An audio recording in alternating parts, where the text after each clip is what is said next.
بینرین برز افدمو همو دبین و بخیر.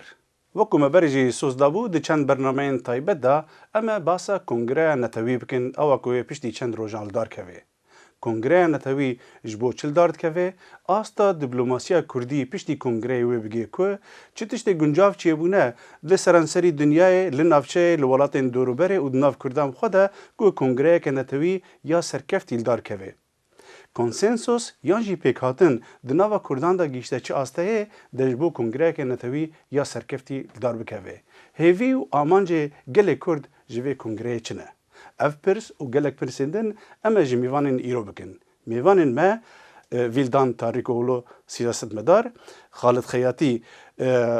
مستای زانینگه ها لین شوپینگ لسویده و لیکولینر ده زانستین سیاسی دا، عبدالله ملعری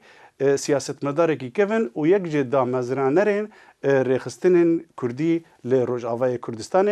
هون حرسی بخیر هاتن پیش اکرانا کردستان تیوی یکمین پرس او کو لدارکتنا کنگره که نتوی او هانه کو عمل بردمی وینه دکاره د پیواژویا تفگره رزگاری خوازه گل کردستان دوی دیروکه ده دکاره چه قاسی گرینگ به اف کنگر؟ پیشی گرک سپاس اف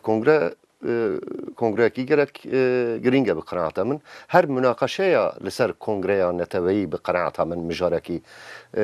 جبو تفگره نتوی یا رزگاری یا کردستان مجارکی پر گرینگه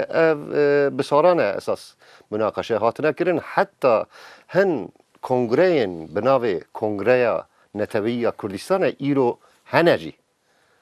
کنه که کو ناونداوی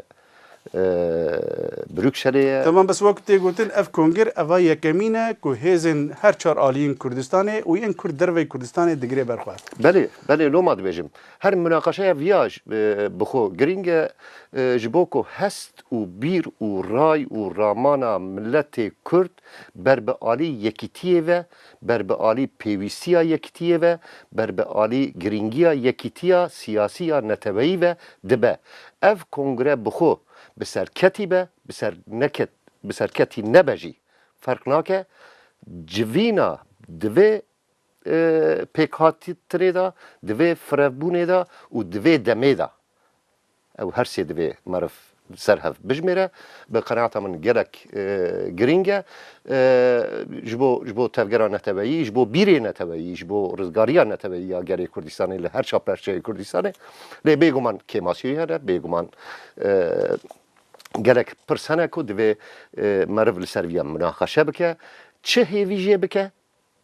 و راستیا تفگران نتوی یا رزگاری یا کردستان چیه و راستیا کنجکتورا سیاسی یا دنیای لگل برجواندی نتوی کردستان لهر چهار پرچه کردستان چوا به هفو دورا دگنجه لهف هاتیه دوی لسروان پرساجی دوی معرف هنک پرسین خواه آشکره مناقشه بکه که داویا وی کنگره نتوی که هیویدارم اوی بجوه نبه خیال شکستنه کی لی اگر صد بسر کتی نبجی ببه گاوه کی پیشی که لسروی کنگره کی نتوی یا لایق ناوی خو لگورا علم سیاسی لگورا ترمینولوژیا سیاسی علمی لحظاتی قنبه دورا بکاربه بی آوا کرن بله اکاک ویلدان تلیا خود ده سر برینه که گلکی هستیار دبیجه اگر انجام کنگره چه قاسی کم بنیان زیده بنشی لی هشیار کرنا دیباته که هشیار کرنا گفتگوه که لسرانسری کردستان دناف کردین همو رنگی دا بسر خواه سرکفتنه که مزنه یعنی دزانستین سیاسی دا او چاوتی پیوان دزانی اوی که کاک بیلدان باسی دا که راست او قوت و هیزکی سمبولیکی او هی یعنی لواری رمزی و سمبولیک او کوبونوی او پارت سیاسی کردانه لدوری یک زور باشا و هر والا باری پراتیکش و هندک پارتی هن که لدروی او کنگره و پیش او کنگره لگل یکتر پیوندی و هاتوسیوشی آوایان نبوه بلام او کنگره مجاله چی درست کردو که او پارتیانه به پیتسوانی او پیشین میجوی لگل یکان هیا ئەو مەودایە ئەو مەدانەوەکو پلتفۆرمێک بەکاردێنن و لە دەوری کۆبوونەتەوە مناقشە دەکەن و قسە دەکەن ئەوە هەم لە باری تاریخیەوە هەم لە باری ڕەمزی و سمبۆلیکەوە هەم لە باری پراتیکی و عملیەوە زۆر گرینگە ئەو کۆنگرەیە ئەمن هاوڕان بە کاک بیلدانڕا بەڵام دیسانیش گرنگتر لەوە ئەوەیە کە ئەو کۆنگرەیە دەبێت زۆر بەڕوونی و ئاشکرا استراتێژی و ئامانجەکانی خۆی دەستنیشان بکە ئەمن کە لێرە دانیشتوم و لەو بەرنمەیەدا لەگەڵ تۆ قسە دەکەم تا ئێستێژ نازانم ئامانجی سەرەکی و استراتێژی ئەو کۆنگرەیەچیە گەلۆ مەبەست ئەوەیە کە هێزە سیاسەکانی کوردی هەر چوار پارچە لە دەوریە کۆ ببنەوە کەسایەتەکان هێزە سیاسەکان و پێکەوە لە پرۆسەی ئەو مناقشات و قسانەی کە لەو چوارچێوی کۆنگرەدا دەکردریا زەمینەیەک بۆ دروستبوونی گوتارێکی هاوبەشینەتەوەی دروست بێ یا بۆگەوەی کە کاکویلدانیش باسی کریا مەسەن تێگەویشتنێک لەسەر مەسلەی کێشەی کورد لە پەیوەندی دەگەڵ وەزئی ژێوپۆلیتیکی کوردستان لە چوارچەوەی ڕۆژهەڵاتی نێوەڕاستدا دروست بێ ئەو استراتێژیانە تا ئێستش بۆ ئێمە دیار نییە بۆیە لەولاوە قسە دەکردرێ چۆن استراتێژەکە ڕوون نییە هێندێک کەسی ینی ڕۆژنامەی غەیری کوردی بڵین ئەمریکای و ئوروپایوانە تەنانەت باسی ئەویان دەکرد کە کورد لە دەوریە کۆبوونەتەوە کاتیەوە هاتۆ کە وڵاتێکی کوردی دروستکەن و تەنانەت هێندێک کوردیش ئەو پەیامیان بەو شکلە وەرگرت بەڵام ئێمە نازانین لەبەرەوەی تا ئێستاش استراتێژی سەرەکی کۆنگرەی نەتەوەی کورد ئاشکرانە بۆ دیاری نەکراوە بەێ عەبدوڵای مەلاعەلی ساڵێن جوانیە خۆ و مەزنیە خۆ بەر vê pirsêda pirsa netewî da û gelek sal jî di zindanê da di ber pirsa netewî da derbas kirin. Roja îro em li ber devê kongreyekê netewî ne. Tu çawa li vê kongreyê dinêrî? Bi Kurdî. Yani pirseka gelekî dûr û dirêj e yani di emrê min de ji 53 sal heya niha berî 53 sal heya niha xewna me û hevalên minî ku siyaseta di partî da kar dikirin xewna me bû ku kongreka netewî qiyadek de yani qiyadek netewî çê bibe bê peyda kirin û ev fikra hana sala şêstî de me her û her me digota qiyada Kurdistana Iraq ku em Kurdê Sûriye berî Kurdê İran û Kurdistana Tirkiye em muhtacî vê qiyada hane qiyadek qewmî çê bibe û hinga Partiya Demokratîk Kurdistan li Kurdistana Iraq li İran li Tirkiye di Sûriye dibin yek navî de bû got hinga karîbana yani eger me karîbana qiyadek Kurdistanî çê bikin baweriya me de îro netketina va tengiyê hada Yani tu dibin ev kongre ku na hîro li dadkeve wê serokatiyeke netewî jê derkeve dil wê hêvî ئێمە هەر و هەر ئەس بهێڤیمە ئەگەر ینی کوردستانە عێراق دەما تشتێکی دکێ ینی تەیرێ خۆل بەرنادێ ئللا تشتێک دبن دە هەیە کاک مەسعود ئللا تشتێک دبن دە هەیە و باوەریە من بە قیادا کوردستانە عێراق هەیە گۆ ئنو ئەv اقتیراحا گوکردنە تشتێکی ڕاستە و ئینشەڵای بسەرکەوێ حتانی نها حتانی berî ku herêma Kurdistanê vê statuya xwe akunha di dest da wergirê pêwendiyên Kurdan bi welatên dûrberê û dinyayê re astekî ta redeyekê astekî xwar bû lê piştî ku Başûrê Kurdistanê bû federalî asta diplomasiya Kurdî bi welatên dinyayê û dûrberê re kete asteke din hûn dibînin piştî kongreya netewî eger serkeftî be asta diplomasiya Kurdî têkeve qadeyeke sêyemîn Ez li gel hemû hêviyên xwe de li gel hemû hestên xwe yê millî neteweyî û erênî pêşbîniyê xwe ve şikên min ji vê kongreyê hene ez li gel mamoste me însiyatîfa serokatiya yekem devleta meşrû di qada hukûqa navnetebeyî de serokatiya giştî ya devleta federaya Kurdistana Başûr bêguman garantiyekî ye lê li alî din bêdengiya Tirkiye ya jî müsamahaya Tirkiye şikekî pir mezin ji bo min çê dike asisiya ew pirsên ku mamoste destnîşan kir hundirê mehekî da تفگرا نتوی یا رزگاری کردستان کو ده 40 سالا دا گلک ناکوکی ده ناف خوده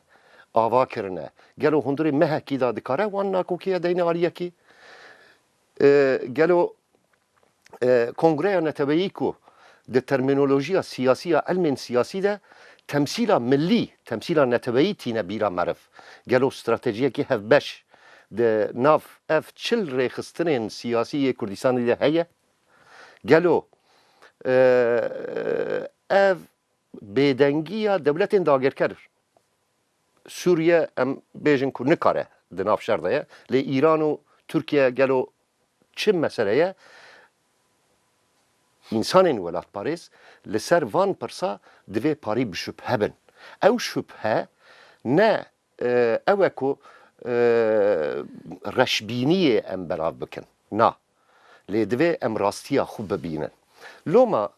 به قناعتا من اف کنگره اگر بریارا دو جچک بردانا پککیره جبو مشروعیتکی سیاسی لحمو پرچه کردستان درخه بقناعتها من ده برجبندی اگری کرد دایه.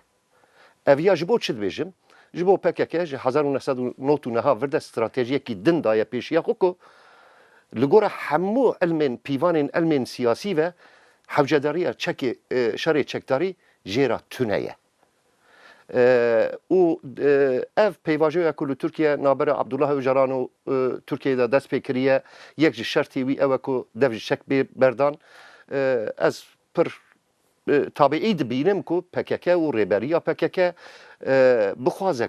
بخوازه کو به آوایی که مشروع دوجی چک برده و ویا قط وکی پروبلم که مزن نبینم لی از ندوی قناعتی دامه کو جوی کنگریا کو حاضری آوی تکرن و اوی پیک به کنگریا که نتوایی کو تمثیل سیاسی یا ایراده نتوایی یا کرده درکبه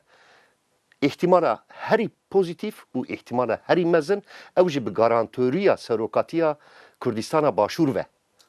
به معزوبانیا سروکاتیا کردستان باشور و احتمال هری پوزیتیف و هری خوشبین اوه کو اویا ببه بنگه کی کو هیزن نتوی کردستان روز به روز حول بدن پیوندی خو خورتر بکن و روزن پیشتا اف جوین ببه بنگه ها ببه تملا او کا یکمین کو اراده نتبعی یا سیاسی یا ملت کرد به شکل کنگره کی نتبعی روزن پیشتا پیشکشی ملت کرد پیشکشی نفش نو پیشکشی دنیای بکن جبو وی کنگره کنها ام بحث دکن سروکی هریما کردستان دزگهین راگهاندنه دا نامه خو خواند که آلمان جوی کنگره چیه یک جی خالن گرین که در باس بو اوه که ام بولاتن دوروبری را به جیران خورا به دنیای را بیجن که جهیر و پیوا مثلا چاره سرکرنا پرسان بچک نمایه ام دخوازم به دوروبری خورا به آشتیانه بجین و او سامانه هانه ده عرد ما و عرد جیران ما ده هبه تیکوی خزمتا ما و دوروبری ما جبو که روش همیان پی باشتر ببه جاردن همان پرسا دیپلوماسیه که خالد تدبینی و هیجاره کوالیته چاوانیا دانستاندنا کردان بولاتن دوروبری و دنیای را تکوی قاده کسی دەزانی لە پەیوەندی لەگەڵ ئەو پەیامەی بەڕێز بارزانیدا بۆ ڕۆژی کردنەوەی کۆنگرەکە ڕایگەنەوە پەیامێکی زۆر گرنگ بوو بە بۆچوونی من تەنانەت لە گرنگ بوون زیاتر پەیامێکی تاریخی بوو بەڵام لەو ڕۆژەوە تا ئێستامە هەز دەکەین کە کۆنگرە لە چوارچێوەی ئەو پەیامەدایە لە پەیوەندی لەگەڵ ئامانجەکانی کە لەو نامەیەدایە لەو پەیامەدا هاتبوو دەستنیشانکردن ینی دەستنیشانکرا بوو دەڵێ لەسەر ئەو ئەساسە ناڕوە و زۆر قسە و شتی دیکەی لێ جودا دەبێتەوە لە زانستی سیاسیدا دوو شکڵ ئامانجەیە ئامانجێکی ماکسیمالیستی هەیە ینی لایەنی زۆر و ئامانجێکی مینیمالیستی هەیە لایەنی کەم من پێم وایە ئەو کۆنگرەیە پێویستە زۆر فۆکوس و تەرکیز لەسەر لایەنی مینیمالیستی ینی لانی کەمی ئامانجەکانی خۆی بکە لانی کەمی ئەو ئامانجانە چییە پێشەوەی بینە سەر مەسەلەی دیپلۆماسی وەکو ئەوەی کە بیلدان تانڕیک ئۆغڵو زۆر بەباشی باسی دەکا ئەوەیە کە لە پێشدا ئەو پلاتفۆرمە ئەو کۆنگرەیە کۆبوونەوەیەک بێ کە وەزئی هەر بەشەی کوردستانی تێدا مناقشە بکرێ و تاوتۆ بکردرێ و نەتەنها چوار بەشی پێنجمیشەیە دیاسپۆرا کوردانی تاراوگەی ئەوەی دەڵێن جالێی کوردی ڕەوەندی کوردی ڕەهەندی کوردی هەموو ئەوانە مەسەلەن هەر بەشەی تایبەتمەندی خۆی هەیە لە ئێران ئەمە لە ئاستی ئەوەداین ئەوڕۆ لە ئێران بە حکمی ئەوەی ئەو زەخت و زۆر و دیکتاتۆرەی لەسەر گەلی کورتەیە خواستی ئەو میلەتە تەنانەت لەو ئاستەدایە کە ئێعدامیان نەکەن خەڵک ئەشکەنجە نەکەن کەواتە لێکدانەوەیەک لەسەر وەزعی کورتە بێ لە ئێران لە پەیوەندی دەگەڵ وەزع سیاسێکی ئێستا لە ئێراندا هەیە و پاشان کۆمەڵێک پێشنیار چەند خاڵێک لە پەیوەندی لەگەڵ داهاتووی سیاسەتی کوردی لە ئێراندا دەستنیشان بکەن هەر بە هەمان شێوەش لە پەیوەندی لەگەڵ تورکیەدا و بە هەمان شێوەش لە پەیوەندی لەگەڵ باشووری کوردستان و لەو سێ بەشەی دیکە گرنگتر مەسلەی کوردستانی سووریا کە ئەوڕۆ لە حاڵەتێکی نادیاردا ژیانی سیاسی خۆی بەرەو پێشێتەوە جا مەسلەی دیپلۆماسی ئەوە زۆر گرنگە کە هەر بەشەی لێکۆڵینەوەی تایبەتی خۆی لەسەر بکردرێ و ئامانجی ئەو کۆنگرەیە ئەوە بێ استراتێژی ئەو کۆنگرەیە ئەوە بێ کە تێگەویشتن دروست بکە ڕوونکردنەوە و شەفافیت لەسەر وەزعی هەر پارچەی کوردستان بخاتە ڕوو و پاشان لە پەیوەندی لەگەڵ ئەو شەفافیەتە و دروستکردنی گوتار بۆ هەر بەشەی تایبەتی هەر بەشەی جیاوازی کوردستان کۆمەڵێک پێشنیار و بۆ ڕێگای چارەسەری بخاتە بەڕوو و مەسلەی دیپلۆماسی ئاخرین وتە ئەوە ئایا دیپلۆماسی کوردی لەو ئاستی کە ئێستا هەیە دەچێتە سەرتر و باشتر دەبێ ئەوەش ڕاستەوخۆ پەیوەندی بەوەیەکە ئەو کۆنگرەیە لە پەیوەندی لەگەڵ ئامانجەکانی خۆیدا چەندە سەرکەوتو دەبیان نابێ دەستپێکێدا پەیوەندیین کوردان دنیایێرا دە قادایەکێدا بوون پشتی کو هەرێمە کوردستانی چی بوو کەتە قادایەکە دن باشە نەهاوێ قادای سێمین خوازن چمرە بەحسەوێ بکەی قادا سێمین ئێمە ئەتباوەرم ینی نەمایە قەدیە کوردستانی نەمایە قەدیە ئەقلیمی ینی ڕۆژهێلاتا ناویندا قەدیە کوردی مەسەلا کوردی بووە تشتێکی جیهانی يعني أمريكا وروسيا قوتي مزن هرب شهر بيش قوتي مزن بمجولن يعني كرد نماتين محوكرن نماتين يعني أسمين نابن جبوه أدبيجم يعني مجبور يعني داوي مشكلة كردية مشكلة جرا حل بكن. بري وقتكم من حاضري في برنامج ذكر براستي قال لك نامه هاتن وكاك خالدجي كرم كرد درباره بلان مينيموم و ماكسيموم يعني تشتي هان بكيماني ام بيجين وسقف حري بلند ام بيجين خالق دبيجي تشتي كن نتواكي تشيتكي آلة سرودة ناسنمايا نتوية زمانة ما في چارنوسية يعني تدبيني وي كرد واتشتانا دوی کنگره دا بدست بخن یا نه؟ گرک کرد دوی کنگره دا واتشته هانا بخوازن و مطالبی ها بخوازن و داخوازه بخوازن اگر نخوازن معنا خود وندابونا کردایا يعني بلان مينيموم ده كاك ويلدان جوان تشتان زيادة تر مرو هيفيا چه به؟ براستی يعني ابراقي دستم دا بو من خاص لبنان نبيسه كي من 20 سال بري من بخراهاني نوتو چارا من آماده کرد ولی جبرکو او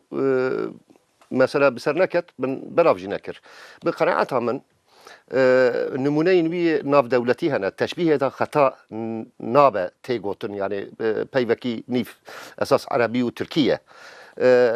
نهار خسرا هفکاری و اولیا اروپای هبو 20 سال اویا وکر خستن کنفرانسا و دورا بو تشکیلات به قناعت من جوینه بناوی کنگره نتوی تی کمکرن لی بریارا کنفرانسا شوره و هفکاری نتوی یا کردستان درکوه اویا وی پر باش به اویا تی چه معنی اویا پیشنیاری منجی عینی وقت ده یک همو هیزن سیاسی تدا بشتار ببن سال دو جارا هر ریخستن سیویل به دلگاسیون خود بشتار ببن همو بشتار ریز استراتژی هفو دورا بگرن و جوه کنفرانس بریاره کیوانی درکه بکو جبو کو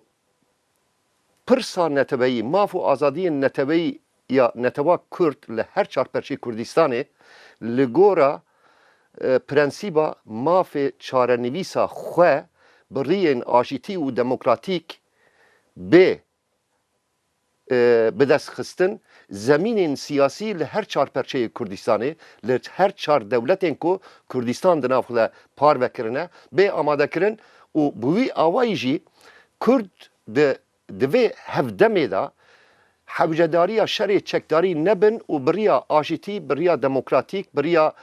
آشتیانه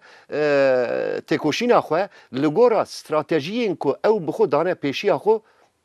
چاره سر بکن ام باش پید زانن کو نها یعنی وقتا کو نه رئالیست کو وقتا هیزن سیاسی کردستان با کرد ناف خدا یکی چینه کربن هیزن سیاسی کردستان روجاوا دناف خدا یکی چینه کربن هیزن سیاسی ین کردستان روجلات دناف خدا یکی چینه کربن د سویا همو کردستان دا ریخستنه که از کنگرا نتوایی دی بیشم ترمینولوژی سیاسی ده کنگرا نتوایی جبو همو دنیای علم سیاسی ده او کنگرا نتوایی نتوه جبو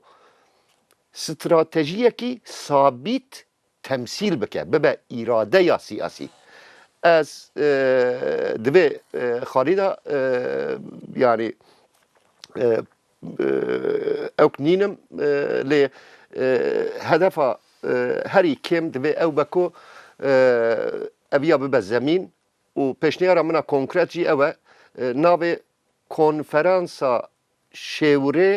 شیورداری و هفکاریا نتوایی یا کردستان به حکم وی کنفرانسی صدی ست لسر همو ریخسترات تونه به لی دوستانی و هفکاری پیشتتر ببه ممکنه پشتی 5 ساله ام کنگره کی که لایق ناوی خویه آوا بکن نمونه ویجی از دیسا دوباره دکم یعنی او کنفرانسا که به پیمان هلسینکی هات آوا کرن اوی اوروپا کنفرانسا اولایی و هفکاریا اوروپای ده سال نوتی دا پشتی که سیستم سوسیالیست تک چو او تشکیلات نها حتی آذربایجان جی اندام و تشکیلات نه بری تنه کار بو توصیه بکه لی نها کار بریار بگیره به قناعت من اف جوی جوینه جی تشکیلات کی اوسا درکه کنفرانسا کی اوسا درکه و کو پیشنیار بده هفکاری بکه به هفدورا بشورن حتی کو ام جاری روشا سیاسی و جی ام بگیجن نقطه کی کو ام کنگره کی سیاسی آبا بکن انجمنا هشمندن کردستانه جبو کو استراتیجیانش کردان را دینه چه قضیه تدوینی گرینگه یک جوان خالن که گله کس هیویدارن که ببه یک جه انجامن و کنگره دەزانی ئەوە شتێکی زۆر باشە لە ئاستی تئۆریدا بەڵام دیسانیش بە هۆی دەستنیشان نەکردنی استراتێژێکی ڕوون بۆ کۆنگرەیە ئەمە نازانین ئایا ئەو کۆبوونەوەیکی ئێستا کراوە و ئەو حیزبانە هاتوون لە دەوریەک ئایا مەبەست ئەوەیەکو بۆ خۆ لە سەرەتای پرۆگرامەکەدا باس کرد کۆنسانسوسێک لەسەر ینی تێگەویشتنێکی عام لەسەر مەسەلەی کورد بە لە بەرچاوگرتنی تایبەتمەندی هەر یەک پارچێکی کوردستان دروست بێ یا نەخێر مەبەست ئەوەیە کە ئۆرگانێکی بڕیاردان یا ڕێکخراوەیەک بۆ بڕیاردان بۆ هەموو بەشەکانی کوردستان دروست بێ یا نەخێر دیسانی ژۆگەوەی کە کاکویلدان باسی دەکا ڕێکخراوەیەک بۆ ڕاوێژکاری و شەورمەندی دروست بێ و ڕۆیشۆن نیشان بدا بۆ پارتە سیاسەکانی کوردستان ئەمە جارێوانە نازانین بەڵام چونکە جارێوە نازانین من پێم وایە دیسانیش دووپاتی دەکەمەوە کە لایانی مینیمۆمی ئامانجەکە زۆر باشە ئەمە لە ئێستێەوە ئەو کۆبوونەوەکو کۆنفرانسێک بۆ لێکتێگەیشتن بەکاربیێنین و دواتر ئەو کۆنفرانسە دەتوانێت کۆمەڵێک بریار بدا لەسەر هێندێک هێڵی سەرەکی مەسەلەن کورد لەگەڵ یەکتر شەڕ نەکەن لەگەڵ یەکتر دیالۆگ بکەن لەگەڵ یەکتر لێک تێ بکەن ئەو مدێ لە جوور بە جوورە سیاسیانەی کە هیانە لێکتری نزیککەنەوە دواتر بە تایبەتی لەسەر بەشەکان کە دەی ڕاوەستە دەکەی ئێستی ئەوڕۆ لە مەسلەی کوردستانی ڕۆژاوە مەسلەیەکی زۆر سەرەکیە و خەڵک بە لێشا و خەریکن ئەو بەشە بەجێ دێڵن کێشەیەکی گەورەی دموگرافی هەیە لەوێ مەسلەی سیاسی هەیە پەیەدە حیزبێکی زۆر جددی و مهمە لەوێ بەڵام ئایا بەتەنێ دەتوانێت ئیداری ئەو وەزع بکە یا دەبێت سیستمێکی گشتگیر و پلورال دروستکەی کە هەموو پارتە سیاسەکان و کەسایەتە سیاسەکانی دیکەش لە پرۆسە سیاسەکەدا بەشدار بن بۆی کە مەسلەکە بە ئامانج بگەین و لانی کەم زەرەر و زیانی ئەو پرۆسەیە کەمترکەنەوە ئازارەکانی ئەوانە زۆر گرنگە کە من مناقشیان لەسەر بکەین و زۆر بەجددیش وەرکشاپی تایبەتی و عیلمیان بۆ دابنین کە بە بێلایەنە ئانالیز بکرێن مامۆستا بە کورتی کاک خالد بەحسا شەرێ براکوژی کرد تدی gelek beşên Kurdistanê de tecrüba şerê birakujî re derbasbûn û birînê wê jî hêjî rehet nebûne lê roj ava niha همو لاین سیاسی سردست لاین سیاسی تینه کشتن و جالی دن دا کشتن تنه تدبیجی اف کنگرا قارب به بریاره که شرف درکوه که کشتنا کرد لسر دست کرد حرام که از باور ما بستا که مسعود جی آوا کو قارب د کردستان سوری دبار قارب آرامیه که پیدا بکی جبر کو دما بری سالا که عمل کردستانی بوم دست به کنگره کردا کو چه بول ودری دیست خواستن کو انو ولا اداره کردی چه ببید هندروی کردستان سوری دا نه اداره عسکری اداره ديمقراطي قوم ملت تمام احزاب كردي كردستان سوريا درياجة انيك نجتماعي دا بقهن هبدو واداره خو بكن از باور ما بستا بارتيا ديمقراطي كردستان سرك مسعود افا يعني نم ما بستاوينا يعني غايتاوينا او كو بي شربك هندروي كردستان سوريا دا وقاربي بايدا قانع بك او باكاكا قانع بك كو انه نهن تاني د سوريا دهنا غير وجه هنا هم كارم بريه شارك ديمقراطي في ولاطي هنا بدستيخوا بقرن وبمشين يعني ها بساوي او النهار خازم د روشا راگهاندنه ل هر چهار آلین کردستان و دروا کردستان راگهاندنه کردی چیا چاپکری چه تلویزیون و کانال ازمانی ولی ام بکاربن جاوکی لیخن لبری کو ام درباسی وی ببن ما آماده کاری جوی پروگرامی را دکر لسر جادا و کولان چند باجارن سویده مشخلکی پرسین هیوی و مترسین نوان درباره کنگره نتویدا کاورم مهبره تماشای چند دکان جوان بکن بباوری من پرسی کنگره نتویی وەکو پرسێک لە ساڵانی ڕابردوودا دەتوان بڵم بە تایبەتی لە دوودەی ڕابردوودا زۆر بەزەقی لە ناو کوردرا باسی دەکرا لەو ماوەیدا لەبەر زۆر هۆکاری سیاسی ڕەنگە لۆجستیکی ڕەنگە سیاسی بە مانای حیزبیەکەی بەرجەستەتر بوو بێتەوە بەڵامەوە هیچ لە گرنگجی ئەو پرسە بە شێوەیەکی مێژوویی ناگۆڕانی چ لە ڕابردوودا چ لە ئێستادا چ لە داهاتوشدا ئەگەر ڕوون بێتەوە مەبەست لە کۆنگرەی نەتەوەیی چییە بۆ من بەڕاستی زۆر ڕوون نییە اش بوومە gelek باشوە ئەزکی دەستپێکێکی بێژم ئەم پێروزی dikin بووکو گەرەک دەستگەهێک بلند هەبێ براستی سەر مەسەلە کووردا و سەر بەرژوەندیە کووردا ڕاوەستە حتا نەها ئەدبێژم vê tişta tineye و بوومە jî yani بوومە براستی ئەم kêfxweş dibin bûku niha vê wexta şansa Kurd hene em kanin niha welatê xwe jî azad bikin û em kanin jî welatê xwe jî ava bikin. دیارە کوردیش وەکو نەتەوەیەک لە فاکتەرێکە لە ڕۆژهەڵاتی ناوین پێویستی بە یەکدەنگی یەکڕێزی وتاری یەکدەنگیان هەیە کە لە شەرق لەوسەد یا لە ڕۆژهەڵاتی ناویت و لە جیهاندا دەنگ بداتەوە جا بۆ ئەو یەکڕێزی و یەکدەنگی وتاری کوردیش پێویستە بە کۆنگرەیەکی نەتەوەییە کە وەکو هەموو حزبەکانی کوردستان هەر چوار پارچەی کوردستان کەیسە دیارە ێژن 6 پارچە دیارە کوردستان رووسە و دیاسپۆرای کوردیش لە ئەوروپایە کە بەحسەکەن 6 پارچە بن نوێنەری هەموو ئەو کوردانە لەو کنگرەیە بە یەکدەنگ و وتاری نێونەتەوەیی خۆیان باس بکەن لەبەر کامێرا و یا سیاست ڕۆژدا بۆ جیهان کە فاکتەرێکە کەوانش نەتەوەی کورد بسەرمێنن و سەربەخۆی یا هەرچێک بێ کە باس بکەن لە داهاتووە شتێکی وا پێک بێت بەێ وەکو hûn dizanin ev pêşketina teknolojî di van salan dawî da Kurdan gelekî sûd jêgirt lê ji aliyekî tenê da kanalên televîzyonê pir bûn kanalê televîzyonê yekcar pir bûn çapemeniya Kurdî li Başûrê Kurdistanê ji gelek aliyan de tê nirxandin ku çapemeniyeke azad e opozîsyon bi dilê xwe weşanan dike radigihîne lê çawaniya ragihandinê hên negîştî asteyeke ku mirov nav lê bike ragihandineke pîşeyî yeke profs tevî ku bi sedan kanalê Kurdî hene lê yan ser bilayînê siyasî ne yan ser hezbekê ve ne yan ser yanî hetan ha wekû pispor dibêjin ragihandineke netewî yan jî stratîjiya ragihandineke netewî nav Kurdan da tune ne hûn dibêjin wê bi rengekî cidî ev kongir li ser vê pirsê rawestê û bi biryar ne derkeve هێویەکی جۆشێکی gelek mezin heye bi qenaeta min ew ku di warê çapemeniyeê de Kurd û çapemeniya Kurdistanê têra xwe bi piralî prosesa Kongreya Neteweyî baş di nav civat te ندانم مناقشه کردن تشتین که هنه زیادتر سپونتانن يعني خلق وقت رخناي الكونغري دغري بيجن اف تشيروكا راغهاندنه و راي گشتي سر يعني كارو بار كونغري تبگه اویا سوجي كونغري خو سوجي آمدکارانه نه سوجي دزگهين راغهاندنه پارا راستی تدهایه یعنی مخواست ل آریه کی راستیه جی اوه دوی چاپمنی بخو هر جوان بپرسه بیجه گلو هون آماده کارن اون دو بیجن که و 7 کمیسیون آوا کریه ناوی وان کمیسیون چیه اندام این وان کمیسیون کینه اف کمیسیون حتی نوها جوی روژا که هاتن آوا کرن حتی اینو یرو چه برهم دانه كاك خالد خياتي استراتيجية نتوي جبو راغهاندنه دەزانێ کۆنگرەیە کۆمیسیۆنێکی تایبەتیە کۆمیتەیەکی تایبەتە لێژنەیەکی تایبەتی سەبارەت بە ڕاگەیاندن و چاپەمەنی و ئەوە هەیە و ئەوانیش راپۆرتی خۆیان و بزانم دوێ نیە پێرێ بۆ ئامادە کردو و تەسلیمی بەڕێوەبەرای کۆمیتەی ئامادەکاری ڕۆژی ئەخیر 15 مانگ بوو بەڵێ ئەویان ئامادە کردووە ئەمن بەڕاستی نازام ئەو کەسانێک لە ئەندامن لەو لێژنەیەدا بۆ خۆیان چەندە شارەزایان لە بواری میدیا هەیە بێگومان شارەزایان هەیە و دەکرێت و راپۆرتە شتێکی باش بێ بەڵام میدیا زۆر گرینگە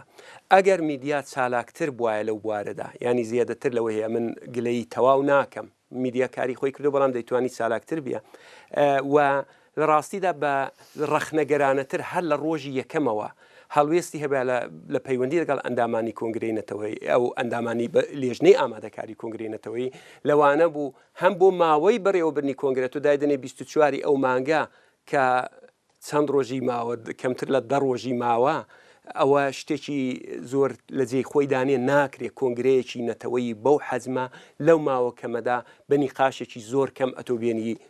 ئامادە بکەی و بیبەستی و بۆی هێندێک کێشەی پراتیکی دیکە دەرکەوتووە بۆ نمونە لێژنەیەکی تایبەت سەبارەت بە کۆچبەری و دیاسپۆرا کە یەک لە بە بۆچوونی اون بەشی پێنجمی پارچەی پێنجمی کوردستانە زیاتر لە ملیۆن ئینسانی کورد لە دیاسپۆرا دەژین و دیاسپۆرا خاوەن بەرهەمێکی بەڕاستی حاشا هەڵنەگرە لە پەیوەندی لەگەڵ بزوتنەوەی سیاسی نەتەوایەتی کووردا لێرەیە مەسلەی دموکراسی بەرهەماتوتەوە کێشەی ژنانە لێرە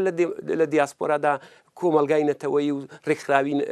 ببوورە کۆمەلگای مەدەنی و ڕێکخراوی مەدەنی بۆ دروست بووە تەنانەت تەرمینۆلۆژی و دەستەواژەی سیاسی کوردیش لە دیاسپۆرادا بەرهەم دێتەوە لەو سوێدەی کەمە لێی دانیشتوین و ئێستا لێرە و بەرنمەیە بەڕێوە دەبین حەوت نوێنەری کورد لە پارلەمان دانیشتووە بە دەیان کەسی ئاکادمیک و شارەزای